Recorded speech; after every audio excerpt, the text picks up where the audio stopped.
Hi, and welcome to the holiday season.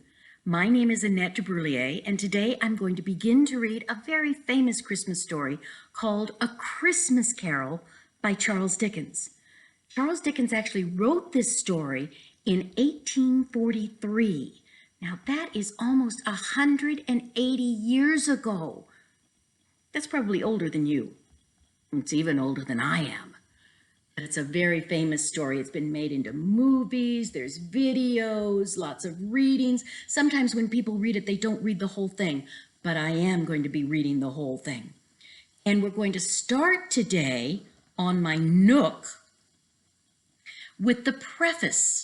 That means the part that is written before the entire story starts. And this was written by Charles Dickens. This preface was written by Charles Dickens in December 1843. I have endeavored in this ghostly little book to raise the ghost of an idea which shall not put my readers out of humor with themselves, with each other, with the season, or with me. May it haunt their houses pleasantly, and no one wish to lay it. Their faithful friend and servant, C.D. C.D. stands for Charles Dickens. Now, when Dickens wrote this book, he didn't write chapters. He wrote what he called staves. Actually, he borrowed that term from the music art. In a musical stave, what that means is this is a section of music that's going to sound entirely different from the other sections of this piece. So when Charles wrote this, he wrote A Christmas Carol in 5 staves. And what that basically means is each stave is going to be a little different. It's going to have a different tone. It's going to have a different focus, a little different philosophy. As we read them, you'll see what I mean. We're going to start today with stave 1, and I can let you know that these staves are not very short. It's a little long, but we're going to get all the way through stave 1. It may require the reader, moi, to have to take a break in the middle. But let's get started. A Christmas Carol, stave 1. Marley was dead to begin with. There is no doubt wherever about that. The register of his burial was signed by the clergyman, the clerk, the undertaker, and the chief mourner. Scrooge signed it, and Scrooge's name was good upon change for anything he chose to put his hand to. Marley was as dead as a doornail. Mind, I don't mean to say that I know of my own knowledge what there is particularly dead about a doornail. I might have been inclined myself to regard a coffin nail as the deadest piece of ironmongery in the trade. But the wisdom of our ancestors is in the simile, and my unhallowed hands shall not disturb it, or the country's done for. You will therefore permit me to repeat emphatically that Marley was as dead as a doornail. Scrooge knew he was dead? Of course he did. How could it be otherwise? Scrooge and he were partners for, I don't know how many years. Scrooge was his sole executor, his sole administrator, his sole assign, his sole residuary, his legatee, his sole friend, and sole mourner. And even Scrooge was not so dreadfully cut up by the sad event, but that he was an excellent man of business on the very day of the funeral, and solemnized it with an undoubted bargain. The mention of Marley's funeral brings me back to the point I started from. There is no doubt that Marley is dead. This must be distinctly understood, or nothing wonderful can come of the story I'm going to relate. If we were not perfectly convinced that Hamlet's father died before the play began, there would be nothing more remarkable in his taking a stroll at night in an easterly wind upon his ramparts than there would be in any other middle-aged man rashly turning out after dark in a breezy spot, say St. Paul's churchyard, for instance, literally to astonish his son's weak mind. Scrooge never painted out old Marley's name. There it stood, years afterwards, above the warehouse door, Scrooge and Marley. The firm was known as Scrooge and Marley. Sometimes people new to the business called Scrooge Scrooge, and sometimes Marley. But he answered to both. It was all the same to him. Oh, but he was a tight-fisted hand at the grindstone, Scrooge. A squeezing, wrenching, grasping, scraping, clutching, covetous old sinner. Hard and sharp as flint.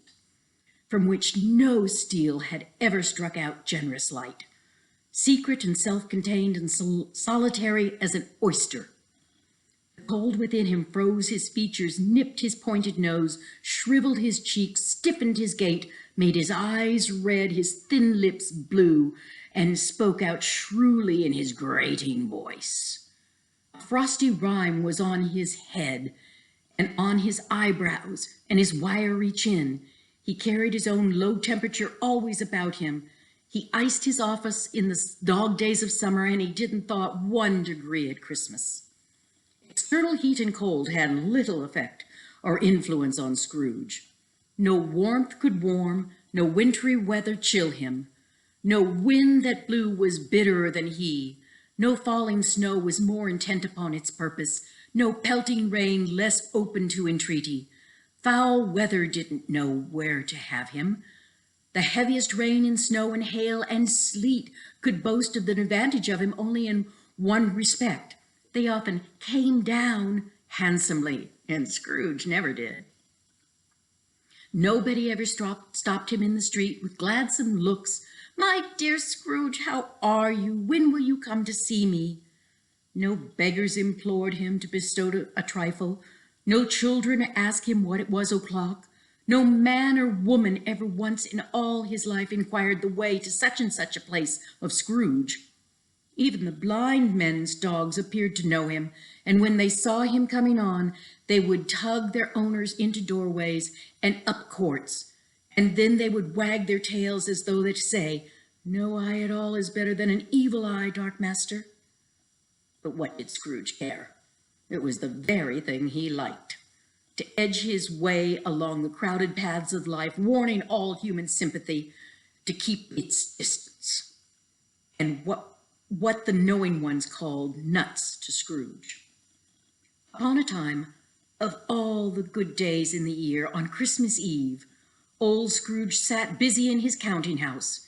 It was cold, bleak, biting weather, foggy withal, and he could hear the people in the court outside go wheezing up and down, beating their hands upon their breasts, stamping their feet on the pavement stones to warm them. The city's clock had only just gone 3, but it was already quite dark. It had not been light at all day, and the candles were flaring in the windows of the neighboring offices like ruddy smears upon the palpable brown air. The fog came pouring in at every chink and keyhole, and was so dense without that although the court was of the narrowest, the houses opposite were mere phantoms. To see the dingy cloud come drooping down, obscuring everything, one might have thought that nature lived hard by and was brewing on a large scale. The door of Scrooge's counting house was open that he might keep his eye on his clerk, who, in a dismal little cell beyond, a sort of tank, was copying letters. Scrooge had a very small fire, but the clerk's fire was so very much smaller that it looked like one coal. But he couldn't replenish it, for Scrooge kept the coal box in his own room, and so surely as the clerk came in with the shovel, the master predicted that it would be necessary for them to part.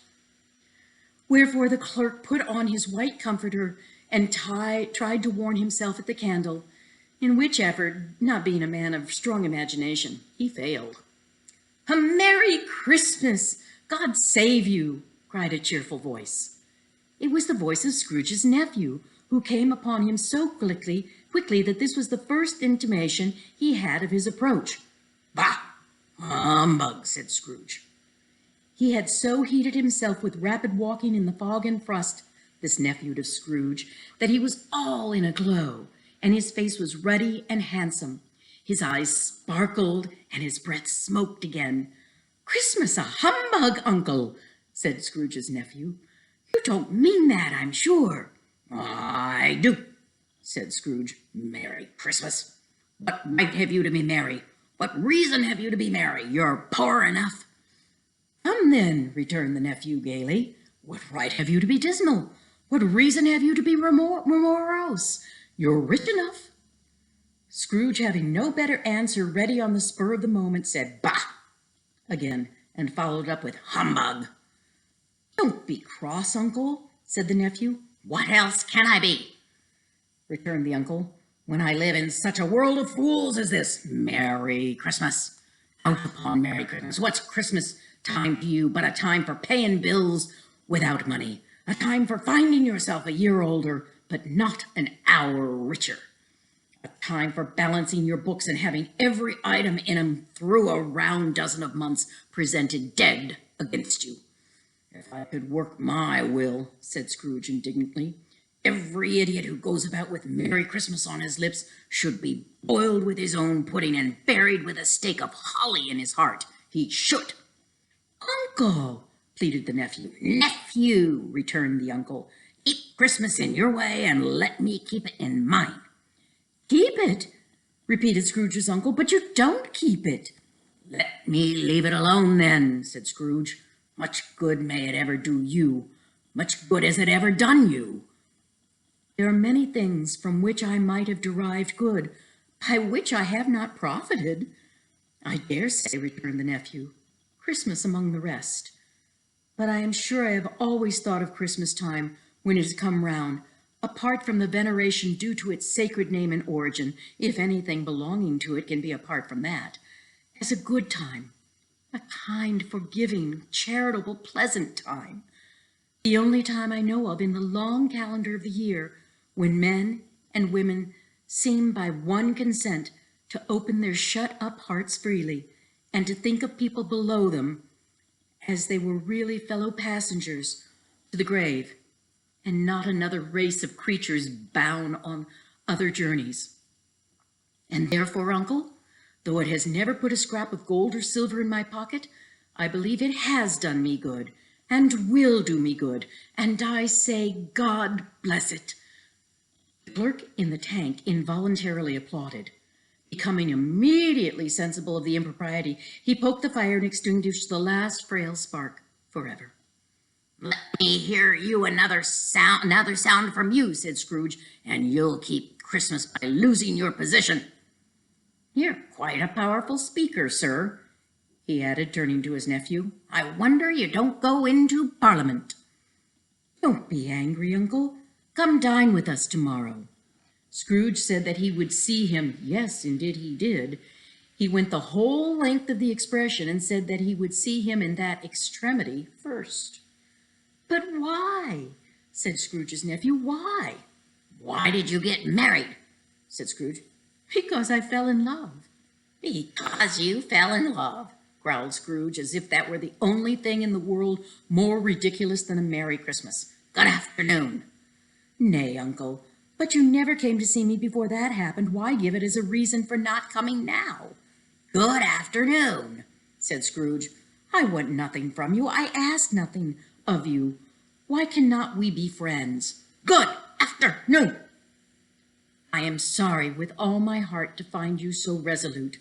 We have never had a quarrel to which I have been a party, but I have made the trial in homage to Christmas, and I'll keep my Christmas humor to the last. So, Merry Christmas, Uncle. Good afternoon, said Scrooge, and a Happy New Year. Good afternoon, said Scrooge. His nephew left the room without an angry word, notwithstanding. He stopped at the outer door to bestow the greetings of the season upon the clerk, who, as cold as he was much warmer than Scrooge, for he returned the greeting cordially. There's another fellow, muttered Scrooge, who overheard him. My clerk with 15 shillings a week and a wife and family. Talk about a Merry Christmas. I'll retire to Bedlam. This lunatic, in letting Scrooge's nephew out, had let 2 other people in. They were portly gentlemen, pleasant to behold, and now stood with their hats off in Scrooge's office. They had books and papers in their hands and bowed to him. Scrooge and Marley's, I believe, said one of the gentlemen, referring to his list. Have I the pleasure of addressing Mr. Scrooge or Mr. Marley? Mr. Marley's been dead these 7 years, Scrooge replied. He died 7 years ago this very night. We have no doubt his liberality is well presented by his surviving partner, said the gentleman, presenting his credentials. It certainly was, for they had been 2 kindred spirits. At the ominous word liberality, Scrooge frowned and shook his head and handed the credentials back. "At this festive season of the year, Mr. Scrooge," said the gentleman, taking up a pen, "it is more than usually desirable that we should make some slight provision for the poor and destitute who suffer greatly at present time. Many thousands are in want of common necessities. Hundreds of thousands are in want of common needs, sir." "Are there no prisons?" asked Scrooge. "Plenty of prisons," said the gentleman, laying down the pen again. "And the union workhouses?" demanded Scrooge. "Are they still in operation?" "They are still," returned the gentleman. "I wish I could say they were not." "The treadmill and the poor law are in full vigor, then?" said Scrooge. "Both are very busy, sir." "Oh, I was afraid from what you had said at first that something had occurred to stop them in their useful course," said Scrooge. "I'm very glad to hear it." "Under the impression that they scarcely furnish Christian cheer of mind or body to the multitude," returned the gentleman, "a few of us are endeavoring to raise a fund to buy the poor some meat and drink and means of warmth. We choose this time because it is this time of all others when want is keenly felt and abundance rejoices. What shall I put you down for?" "Nothing," Scrooge replied. "You wish to be anonymous?" "I wish to be left alone," said Scrooge. "Since you ask me what I wish, gentlemen, that is my answer. I don't make merry myself at Christmas, and I can't afford to make idle people merry. I help to support the establishments I have mentioned. They cost enough, and those who are badly off must go there." "Many can't go there, and many would rather die." "If they would rather die," said Scrooge, "they had better do it and decrease the surplus population. Besides, excuse me, I don't know that." "But you might know it," observed the gentleman. "It's not my business," Scrooge returned. "It's enough for a man to understand his own business and not interfere with other people's. Mine occupies me constantly. Good afternoon, gentlemen." Seeing clearly that it would be useless to pursue their point, the gentleman withdrew. Scrooge resumed his labors with an improved opinion of himself and a more fastidious temper than was usual with him. Meanwhile, the fog and darkness thickened so that people ran about with flaring links, proffering their services to go before horses and carriages and conduct them on their way. The ancient tower of a church, whose gruff old bell was always peeping slyly down at Scrooge out of a Gothic window in the wall, became invisible and struck the hours and quarters in the clouds with tremendous vibrations afterwards, as if its teeth were chattering its frozen head up there. The cold became intense. In the main street at the corner of the court, some laborers were repairing the gas pipes and had lighted a great fire in a brazier. Round a party of ragged men and boys were gathered, warming their hands and winking their eyes before the blaze in rapture. The water plug being left in solitude, its overflowings suddenly congealed and turned to misanthropic ice. The brightness of the shops where holly sprigs and berries crackled in the lamp's heat of the windows made pale faces ruddy as they passed. Poulters and grocers' trades became a splendid joke, a glorious pageant with which it was next to impossible to believe that such dull principles as bargain and sale had anything to do. The Lord Mayor in the stronghold of the mighty mansion house gave orders to his 50 cooks and butlers to keep Christmas as a Lord Mayor's household should.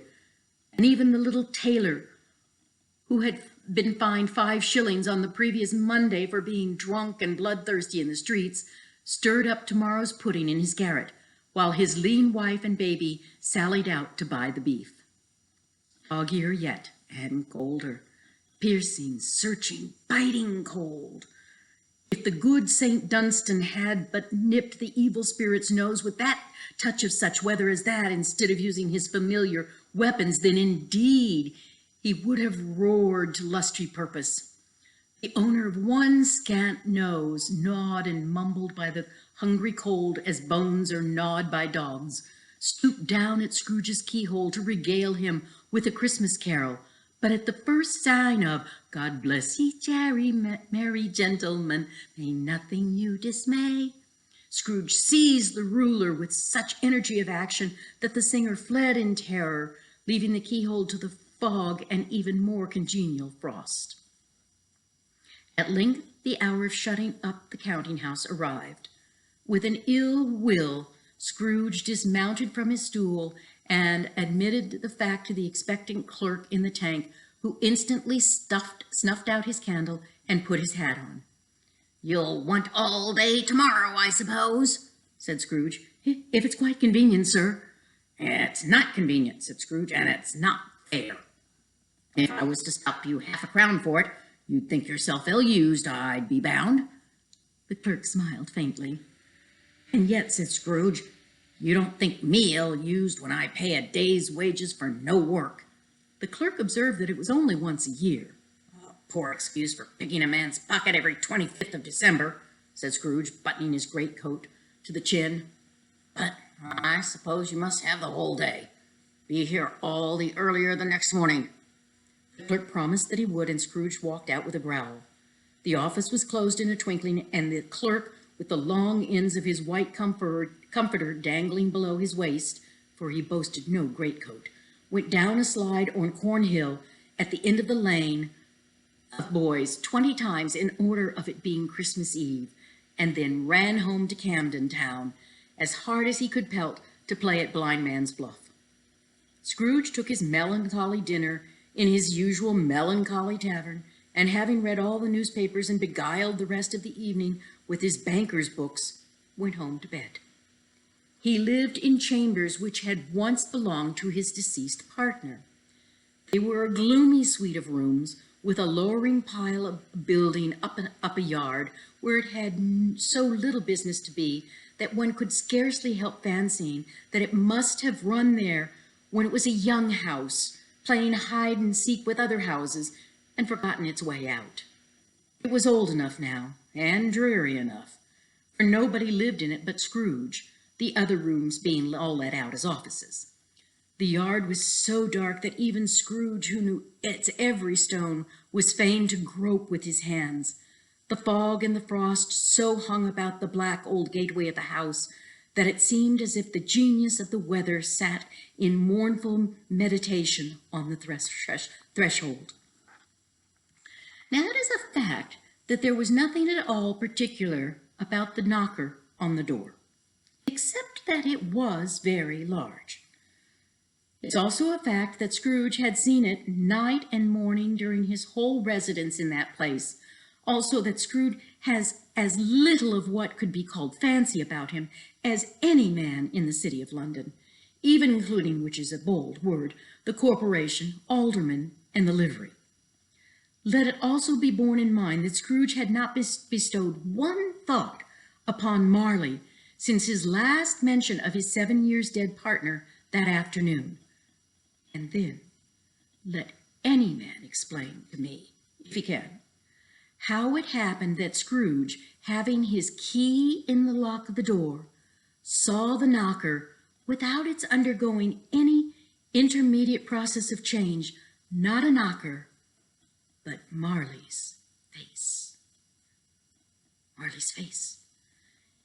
It was not an impenetrable shadow, as other objects in the yard were, but had a dismal light about it, like a bad lobster in a dank cellar.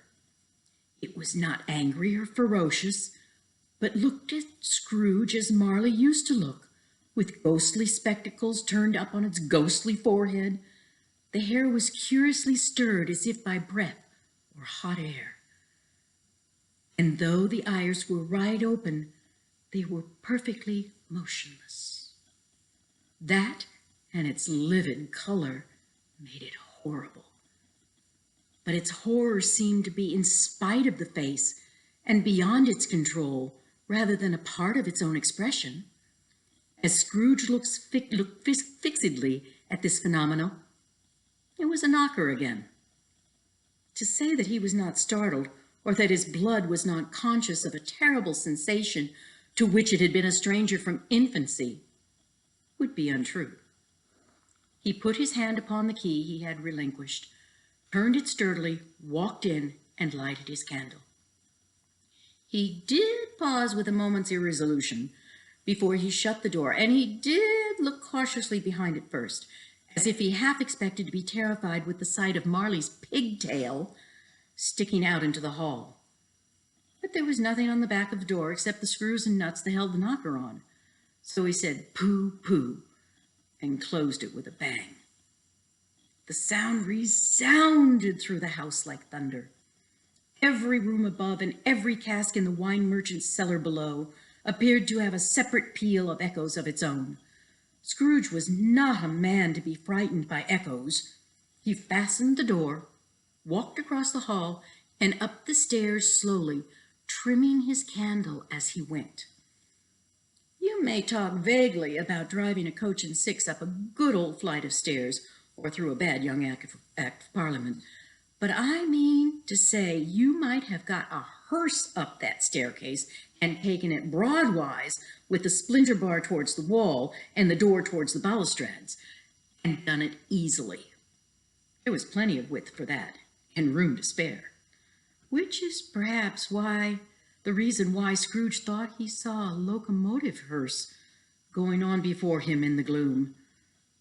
Half a dozen gas lamps out on the street wouldn't have lighted the entry too well, so you may suppose that it was pretty dark with Scarge's dip. Up Scrooge went, not caring a button for that. Darkness is cheap, and Scrooge liked it. But before he shut his heavy door, he walked through his rooms to see it was all right. He had just enough recollection of the face desire to do that. Sitting room, bedroom, lumber room, all as they should be. Nobody under the table, nobody under the sofa, a small fire in the grate, a spoon and basin ready, and a little saucepan of gruel. Scrooge had a cold in his head, upon the knob. Nobody under the bed, nobody in the closet, nobody in his dressing gown, which was hanging up in a suspicious attitude against the wall. Lumber room as usual, old fire guard, old shoes, 2 fish baskets, washstand on 3 legs, and a poker. Quite satisfied, he closed his door and locked himself in. Double locked himself in, which was not his custom. Thus secured against surprise, he took off his cravat, put on his dressing gown and slippers and his nightcap, and sat down before the fire to take his gruel. It was a very low fire indeed, nothing on such a bitter night. He was obliged to sit close to it and brood over it before he could extract the least sensation of warmth from such a handful of fuel. The fireplace was an old one, built by some Dutch merchant long ago, and paved all around with quaint Dutch tiles, designed to illustrate the scriptures. There were Cains and Abels, Pharaoh's daughters, queens of Sheba, angelic messengers descending from the air on clouds like feather beds, Abraham's, Belshazzar's, apostles putting off to sea in butter boats, hundreds of figures to attract his thoughts. And yet, that face of Marley, 7 years dead, came like the ancient prophet's rod and swallowed up the whole. If each smooth tile had been a blanket first, with power to shape some picture on it, its surface from the disjointed fragments of his thoughts, there would have been a copy of old Marley's head on each and every one. "Humbug," said Scrooge, and walked across the room. After several turns, he sat down again. As he threw his head back in the chair, his glance happened to rest upon a bell, a disused bell that hung in the room and communicated for some purpose now forgotten with a chamber in the highest story of the building. It was with great astonishment and with strange, inexplicable dread that as he looked, he saw the bell begin to swing. It swung softly at the outset, that it scarcely made a sound, but soon it rang loudly, and so did every bell in the house. This might have lasted half a minute or a minute, but it seemed like an hour. The bells ceased as they had begun, together. They were succeeded by a clanking noise, deep down below, as if some person were dragging a heavy chain over casks in the wine merchant's cellar. Scrooge then remembered to have heard that ghosts in haunted houses were described as dragging chains. The cellar drawer flew open with a booming sound, and then he heard the noise much louder on the floors below, then coming up the stairs straight towards his door. "It's humbug still," said Scrooge. "I won't believe it." His color changed, though, when, without a pause, it came on heavily through the door, and passed into the room before his eyes. Upon its coming in, the dying flame leaped up as though it cried, "I know him! It's Marley's ghost!" and fell again.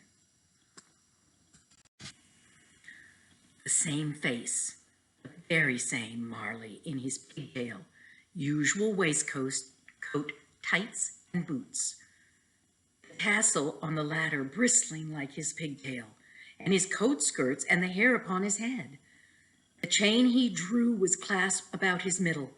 It was long and wound about him like a tail, and it was made, for Scrooge observed it closely, of cash boxes and keys and padlocks and ledgers and deeds and heavy purses wrought in steel. His body was transparent, so that Scrooge, observing him and looking through his waistcoat, could see the 2 buttons on his coat behind. Scrooge had often heard it said that Marley had no bowels, but he had never believed it until now.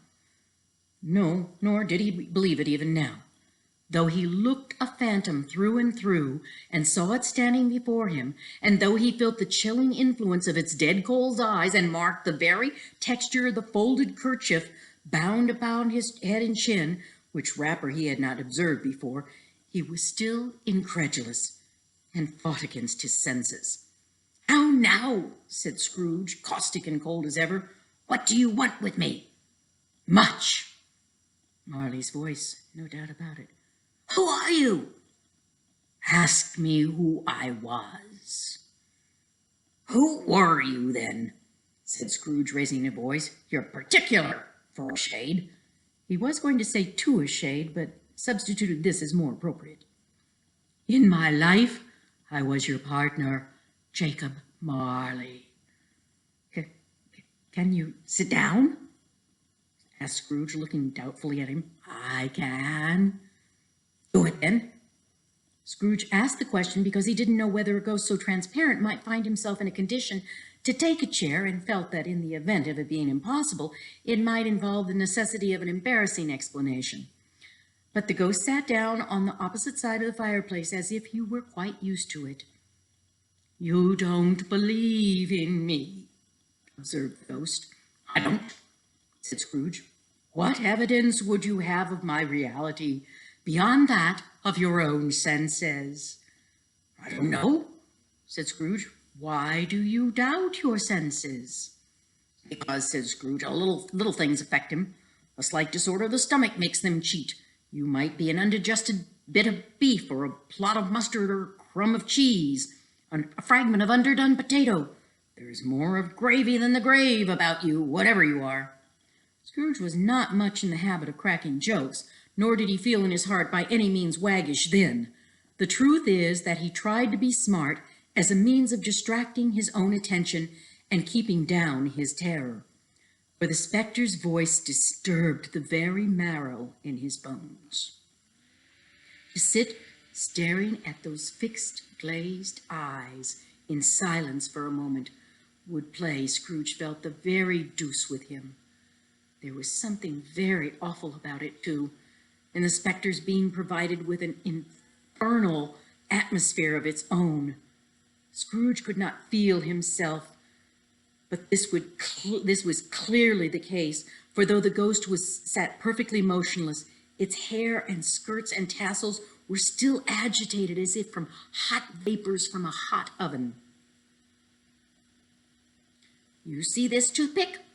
said Scrooge, returning quickly to the charge, for the reason just assigned, and wishing, though it were only for a second, to divert the vision's stony gaze from himself. "I do," replied the ghost. "You're not looking at it," said Scrooge. "But I see it," said the ghost, "notwithstanding." "Well," returned Scrooge, "I have but to swallow this toothpick and be for the rest of my days persecuted by a legion of goblins, all of my own creation. Humbug! I tell you, humbug!" At this the spirit raised a frightful cry and shook its chain with such a dismal and appalling noise that Scrooge held on tight to his chair to save himself from falling into a swoon. But how much greater was his horror when the phantom, taking off the bandage that was round its head, as if it were too warm to wear indoors, its lower jaw dropped to its breast.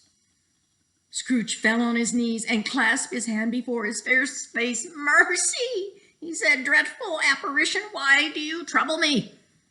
"Man of the worldly mind," replied the ghost, "do you believe in me or not?" "I do," said Scrooge. "I must. But why do spirits walk this earth, and what do they want from me?" "It is required of every man," the ghost returned, "that the spirit within him should walk abroad among his fellow man and travel far and wide, and if that spirit does not go forth in life, it is condemned to do so after death. It is doomed to wander through the world, oh, woe is me, and witness what it cannot share, but might have shared on earth and turned to happiness." Again the spectre raised a cry and shook its chain and wrung its shadowy hands. "You are fettered," said Scrooge, trembling. "Tell me why." "I wear the chain I forged in life," replied the ghost. "I made it link by link and yard by yard. I girded it on of my own free will, and of my own free will I wore it. Is it a pattern strange to you?" Scrooge trembled more and more. "Or would you know," pursued the ghost, "the weight and length of the strong coil you bear yourself? It was full as heavy and as long as this 7 Christmas Eves ago. You have labored on it since. It is a ponderous chain." Scrooge glanced about him on the floor in the expectation of finding himself surrounded by some 50 or 60 fathoms of iron cable. He could see nothing. "Jacob," he said, imploring, "oh, Jacob Marley, tell me more. Speak some comfort to me, Jacob." "I have none to give," the ghost replied. "It comes from other regions, Ebenezer Scrooge, and is conveyed by other ministers to other kinds of men. Nor can I tell you what I would. A very little more is all permitted me. I cannot rest, I cannot stay, I cannot linger anywhere. My spirit never walked beyond our counting house, mark me. In my life my spirit never roved beyond the narrow limits of our money-changing hole, and weary journeys lie before me." It was a habit with Scrooge, whenever he became thoughtful, to put his hand in his breeches pocket. Pondering on what the ghost had said, he did so now, but without lifting his eyes or getting up off his knees. "You must have been very slow about it, Jacob," Scrooge observed in a businesslike manner, though with humility and deference. "Slow?"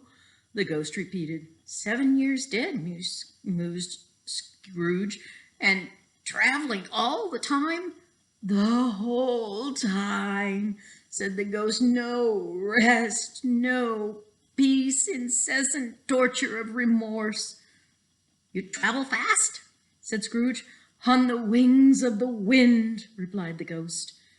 "You might have got over a great deal of territory in 7 years," said Scrooge.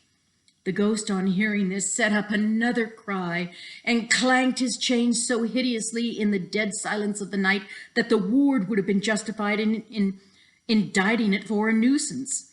"Oh, captive, bound, and double ironed, cried the phantom, not to know that ages of incessant labor by immortal creatures for this earth must pass into eternity before the good of which it is susceptible is all developed. Not to know that any kind Christian spirit working kindly in its little sphere, whatever it may be, will find its mortal life too short for its vast means of usefulness. Not to know that no space of regret can make amends for one's life's opportunities misused. Yet such was I. Oh, such was I. But you were always a good man of business, Jacob, faltered Scrooge, who now began to apply this to himself. Business, said the ghost, wringing his hands again. Mankind was my business. The common welfare was my business. Charity, mercy, forbearance, and benevolence were all my businesses. The dealings of my trade were but a drop of water in the comprehensive ocean of my businesses. It held up its chain at arm's length as if it were the cause of it all unveiling grief, and flung it heavily on the ground again. At this time of the rolling year, the spectre said, I suffer most. Why did I walk through crowds of fellow beings, with my eyes turned down and never raised to that blessed star which led the wise men to a poor abode? Were there no poor homes to which the light could have conducted me? Scrooge was very much dismayed to hear the spectre going on at this rate, and began to quake exceedingly. Hear me, said the ghost. My time is nearly gone. I will, said Scrooge, but don't be hard on me. Don't be flowery, Jacob, pray. How is it that I appear before you in shape that you can see I may not tell? I have sat invisible beside you many and many a day. This was not an agreeable idea. Scrooge shivered and wiped the perspiration from his brow. That is no light. Oops, lost a page. That is no light part of my penance, pursued the ghost. I am here tonight to warn you that you have yet a chance of hope and escaping my fate, a chance and a hope of my procuring Ebenezer. You were always a good friend to me, Scrooge said. Thank ye. You will be haunted, resumed the ghost, by 3 spirits. Scrooge's countenance fell almost as low as the ghost's had done. Is that the chance you hope and you mentioned, Jacob? He demanded in a faltering voice. It is. I think I'd rather not, said Scrooge. Without their visits, said the ghost, you cannot hope to shun the path I tread. Expect the first tomorrow when the bell tolls 1. Couldn't I take 'em all at once and have it over, Jacob? Hinted Scrooge. Expect the second on the next night at the same hour. The third on the next night when the last stroke of 12 has ceased to vibrate. Look to see me no more, and look that for your own sake you remember what has passed between us.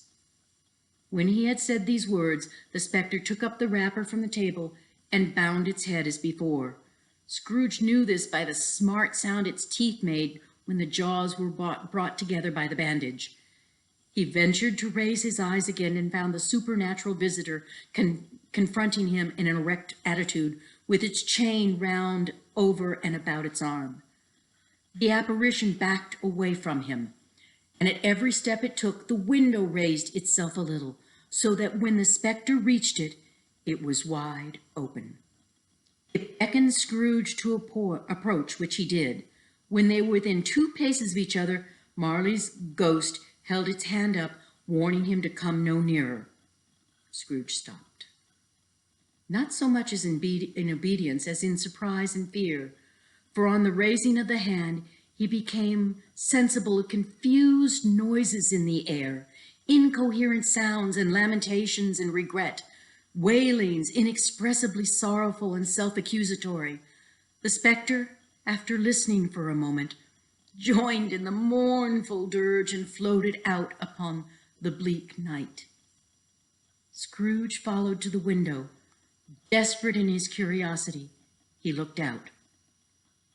The air was filled with phantoms wandering hither and thither in restless haste and moaning as they went. Every one of them wore chains like Marley's ghost. Some few, they might be guilty governments, were linked together. None were free. Many had been personally known to Scrooge in their lives. He had been quite familiar with one old ghost in a white waistcoat with a monstrous iron safe attached to its ankle, who cried piteously at being unable to assist a wretched woman with an infant whom it saw below on a doorstep. The misery with them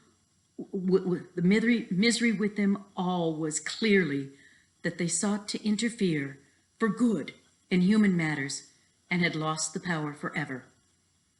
Whether these creatures faded into mist or the mist enshrouded them, he could not tell. But they and their spirit voices faded together, and the night became as it had been when he walked home. Scrooge closed the window and examined the door by which Marley's ghost had entered. It was double locked as he had locked it with his own hand, and the bolts were undisturbed. He tried to say, "Ha, ha," but he stopped at the first syllable. And being, from the emotion he had undergone, or the fatigues of the day, or his glimpse of the invisible world, or the dull conversation of the ghost, or the lateness of the hour, much in need of repose, he went straight to bed without undressing and fell asleep upon the instant. Now, that's the end of Stave 1. I'm going to pause for just a minute. I'll be right back. Okay, so you can tell that that was a long time ago that this took place in London. People had fireplaces and candles, no electric lights, and no heat in their house other than the fireplace. You can tell that they dressed differently and that there weren't vehicles and cars. There were carriages and horses. Very different life. Some of the things that we face today are the same. There are people who are hungry and people who are poor. Still, 180 years later. So Marley was dead for 7 years, but his ghost came back on Christmas Eve to send a message of redemption to Scrooge. And Marley said that there's going to be 3 ghosts come to visit Scrooge, one each night. That's where we've left Stave 1. And obviously, or probably you're realizing that Stave 2 is going to be the beginning of 3 ghosts. I'll read Stave 2 tomorrow.